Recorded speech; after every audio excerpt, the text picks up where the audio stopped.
পৃথিবীতে সূর্যের তাপ বৃদ্ধি পাওয়া নিয়ে মহানবী হযরত মুহাম্মদ সাল্লাল্লাহু আলাইহি সাল্লাম বলেছেন, গরমের প্রচণ্ডতা আসে জাহান্নামের উত্তাপ হতে।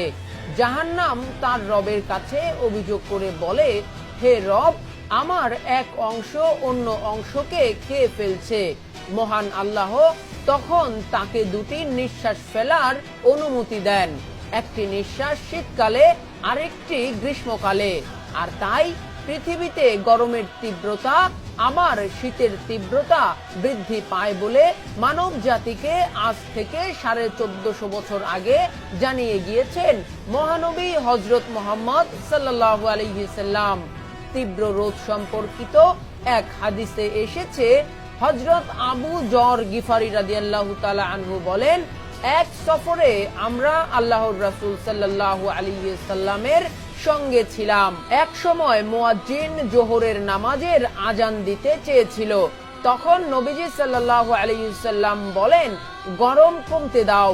কিছুক্ষণ পর আবার মুয়াজ্জিন আজান দিতে চাইলে নবী সাল্লাল্লাহু আলাইহি সাল্লাম পুনরায় বলেন, গরম কমতে দাও।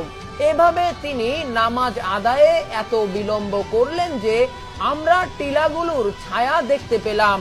অতঃপর নবী সাল্লাল্লাহু আলাইহি সাল্লাম বলেন, গরমের প্রচণ্ডতা জাহান্নামের উত্তাপ হতে। কাজেই গরম প্রচণ্ড হলে উত্তাপ কমার পর নামাজ আদায় করো। এদিকে পৃথিবীব্যাপী সূর্যের যে উত্তাপ একের পর এক বেড়েই চলছে, তা নিয়ে ইসলামিক গবেষকরাও মহানবী হযরত মুহাম্মদ সাল্লাল্লাহু আলাইহি সাল্লামের হাদিস বিশ্লেষণ করে জানিয়েছেন, জাহান্নাম ও সূর্যের মধ্যে শুকনো সংযোগ ও সম্পর্ক সৃষ্টি করে রেখেছেন মহান আল্লাহ তাআলা। সে অনুযায়ী জাহান্নাম থেকেই উত্তাপ গ্রহণ করে সূর্য, আর সূর্য তাপ বিকিরণে যন্ত্রের মতো কাজ করে। তাই সূর্যের দূরত্ব অনুপাতে পৃথিবীর বিভিন্ন জায়গায় গ্রীষ্মকালে বা শীতকালের আবির্ভাব ঘটে। ইসলামিক স্কলারদের মতে শীত গ্রীষ্মের তীব্রতার জন্য প্রত্যক্ষ কারণ হলো পৃথিবীর উপর সূর্যের তির্যক বা খারাপ ভাবে আলো দেয়া, আর পরোক্ষ কারণ হলো জাহান্নামের নিঃশ্বাস। আর এই জাহান্নামের নিঃশ্বাসের কথাই আজ থেকে 1450 বছর আগে মহানবী হযরত মুহাম্মদ সাল্লাল্লাহু আলাইহি সাল্লাম পৃথিবীবাসীকে জানিয়ে গিয়েছেন।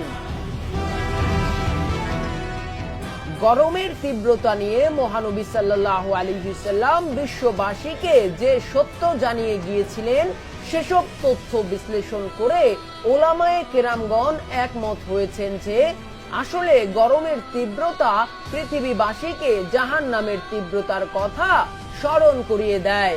তাই তীব্র গরমে জাহান্নামের কথা স্মরণ করে আল্লাহর কাছে জাহান্নাম থেকে মুক্তি চাওয়া আমাদের প্রত্যেকের উচিত।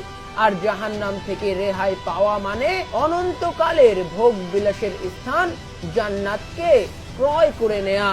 কোরআনে জান্নাত প্রসঙ্গে মহান আল্লাহ তাআলা মানব জাতিকে বলেন, সেখানে তারা হেলান দিয়ে আসীন থাকবে সুসজ্জিত আসনে। তারা সেখানে খুব গরম অথবা খুব শীত দেখবে না।